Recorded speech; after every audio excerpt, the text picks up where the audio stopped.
जय हिंद साथियों। तो चलिए साइंस की इस सीरीज को अब बढ़ाते हुए देखते हैं उन क्वेश्चन को जो परीक्षा में बार बार पूछे जाते हैं। तो हमारा पहला क्वेश्चन है कि तांबे की किसी डिस्क के मध्य में एक वृत्ताकार छिद्र है। छिद्र को गर्म करने पर छिद्र का जो व्यास है वो क्या होगा? यथावत रहेगा, घटेगा, बढ़ेगा या यह कुछ अन्य कारकों पर निर्भर करेगा? तो इसका राइट आंसर क्या हो जाएगा? बढ़ेगा। Option number C right answer हो जाएगा, बढ़ेगा। अगला क्वेश्चन है कि एक समतल दर्पण की वक्रता त्रिज्या है। तो समतल दर्पण की वक्रता त्रिज्या कैसी होती है? शून्य, अनंत, ऋणात्मक या परिमित। तो क्या हो जाएगा इसका? अनंत। Option number B right answer हो जाएगा, अनंत। नेक्स्ट देखते हैं, एक अवतल दर्पण की नाभि दूरी निर्भर करती है। तो नाभि दूरी किस चीज़ पर निर्भर करती है? दर्पण की वक्रता त्रिज्या पर, या दर्पण से वस्तु की दूरी पर, या दर्पण से बिंब की दूरी पर, या फिर दर्पण से वस्तु और बिंब दोनों की दूरी पर। तो राइट आंसर इसका हो जाएगा दर्पण से वक्रता त्रिज्या पर। ऑप्शन नंबर ए इसका राइट आंसर हो जाएगा। नेक्स्ट हमारा है कि एक व्यक्ति समीप की वस्तु को ठीक ठाक देख नहीं सकता है। तो यह पीड़ित है या किस रोग से पीड़ित है, इसको आपको ये बताना है। तो इसको हम क्या कहते हैं? इसको बोलते हैं हाइपरमेट्रोपिया से पीड़ित है। ऑप्शन नंबर सी इसका राइट आंसर हो जाएगा, ऑप्शन सी। नेक्स्ट हम देखते हैं कि निम्नलिखित में से गलत कथन को चुनिए। आपको बताना है कि इसमें से कौन सा स्टेटमेंट रॉन्ग है। तो पहला ऑप्शन है कि प्रकाश की गति ध्वनि की गति से अधिक होती है, सही है। प्रकाश निर्वात स्थिति में से नहीं गुजर सकता है, गलत। और अगला है क्या? प्रकाश ऋजु रेखा में चलता है, ठीक है। प्रकाश का कोई भार नहीं होता है, ठीक है। तो इसका राइट आंसर क्या हो जाएगा? प्रकाश निर्वात स्थिति में से नहीं गुजर सकता है। ये आपका गलत स्टेटमेंट है, यानी ये राइट आंसर हो जाएगा। अगला हमारा है कि प्रतिरोधक बनाने के लिए सामान्यतः निम्नलिखित में से किस पदार्थ का उपयोग होता है? तो किस पदार्थ का हम उपयोग करते हैं? तांबा का, एल्युमिनियम, जस्ता या नाइक्रोम का? तो हम करते हैं नाइक्रोम का use. Option number D right answer हो जाएगा। नेक्स्ट हमारा है कि बिजली घरों, जनरेटिंग और स्टेशन से उच्च विभव पर ही विद्युत को क्यों भेजा जाता है? तो बताइए ऐसा क्यों किया जाता है? विद्युत के तीव्र संप्रेषण के लिए, या संप्रेषण के दौरान ऊर्जा क्षय को न्यूनतम करने के लिए, जिससे कि विद्युत संप्रेषण लंबी दूरी तय कर सके, या फिर विद्युत उत्पादों यंत्रों पर बोझ कम करने के लिए। तो इसका राइट आंसर हो जाएगा संप्रेषण के दौरान ऊर्जा क्षय को न्यूनतम करने के लिए। Option number B right answer हो जाएगा इसका। नेक्स्ट हम देखते हैं कि किसी पेट्रोल इंजन की ऊष्मीय दक्षता लगभग कितनी होती है? तो जो ऊष्मीय दक्षता होती है ये होती है 25 से 28% के आसपास। तो राइट आंसर इसका क्या हो जाएगा? 30%। Option number A right answer हो जाएगा।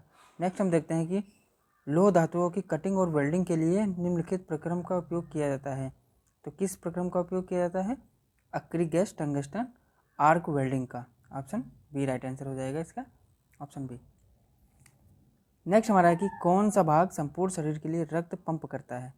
तो कौन सा हृदय का वो पार्ट है जो संपूर्ण शरीर के लिए रक्त पंप करता है? तो होता है बायां आलिंद, यानी ऑप्शन ए राइट आंसर हो जाएगा, बायां आलिंद।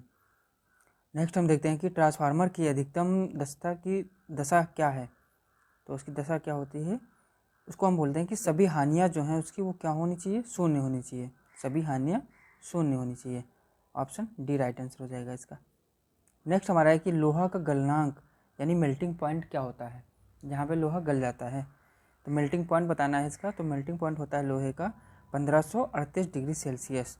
ऑप्शन ए राइट आंसर हो जाएगा, 1538 डिग्री सेल्सियस।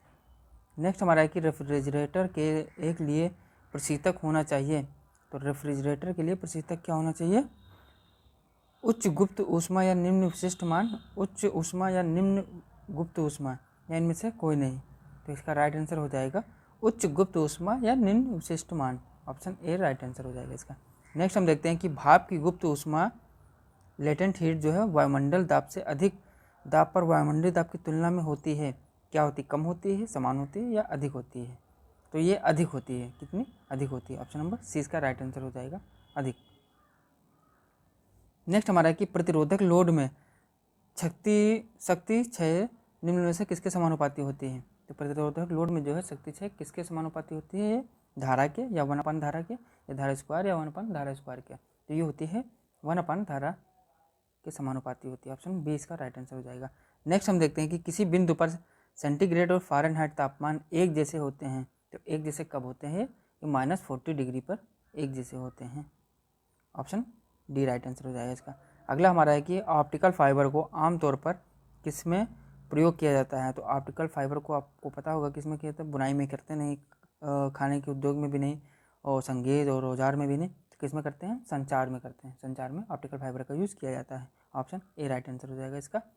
अगला देखते हैं कि जब ध्वनि तरंगें चलती हैं तो ये अपने साथ ले जाती हैं। ध्वनि तरंगें अपने साथ क्या लेके जाती हैं? द्रव्यमान, ध्वनि, ऊर्जा या विभवांतर। तो ये अपने साथ क्या? एनर्जी लेके जाती हैं, यानी ऊर्जा को लेके चलती हैं। ऑप्शन सी राइट आंसर हो जाएगा इसका। अगला हमारा है कि कार्बन के अभाव में उच्च तापमानों पर जैविक वस्तुओं के ऊष्मीय रासायनिक अपघटन को कहते हैं, तो उसको हम क्या कहते हैं? रासायनिक अपघटन को क्या कहते हैं? हम उसको कहते हैं पायरोलिसिस। ऑप्शन ए इसका राइट आंसर हो जाएगा, पायरोलिसिस। नेक्स्ट हमारा है कि माइका यानी अभ्रक किस काम में लाई जाती है? तो अभ्रक किस काम में लाई जाती है?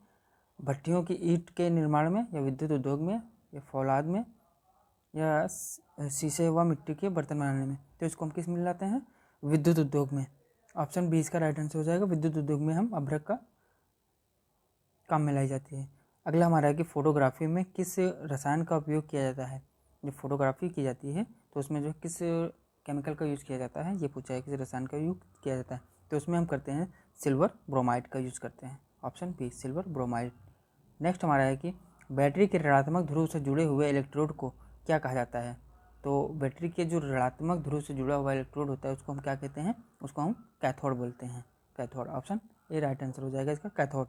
अगला हमारा है कि वाटर गैस में होता है, तो वाटर गैस में क्या होता है? कार्बन मोनोऑक्साइड और हाइड्रोजन का एक मिश्रण, या फिर कार्बन मोनोऑक्साइड और नाइट्रोजन का एक मिश्रण, या जलवाष्प और मीथेन, या फिर जलवाष्प और कोयले का चूरा। तो इसका राइट आंसर इसका क्या हो जाएगा? वाटर गैस में कार्बन मोनोऑक्साइड और हाइड्रोजन का एक मिश्रण होता है। ऑप्शन ए इसका राइट आंसर हो जाएगा, कार्बन मोनोऑक्साइड और हाइड्रोजन का एक मिश्रण। चलिए नेक्स्ट देखते हैं, ट्रांसफार्मर में नहीं होता है। तो ट्रांसफार्मर में क्या नहीं होता है बताइए? भंवर द्वारा क्षति, या हिस्टेरिसिस क्षति, या फिर घर्षण क्षति, या इनमें से कोई नहीं। तो घर्षण क्षति जो है वो ट्रांसफार्मर में नहीं होती है। ऑप्शन सी इसका राइट आंसर हो जाएगा। अगला हम देखते हैं कि परस्पर संबंध तंत्र के स्थायी प्रचलन के लिए परस्पर संबंध तत्व के रूप में प्रयोग में लाया जा सकने वाला निष्क्रिय तत्व है। तो वह निष्क्रिय तत्व कौन सा है? रिएक्टर, रेसिस्टर, या फिर कैपेसिटर, या रेसिस्टर तथा कैपेसिटर। तो क्या हो जाएगा इसका राइट आंसर? आपको बताना है। इसका हो जाएगा रेसिस्टर तथा कैपेसिटर। ऑप्शन डी इसका राइट आंसर हो जाएगा।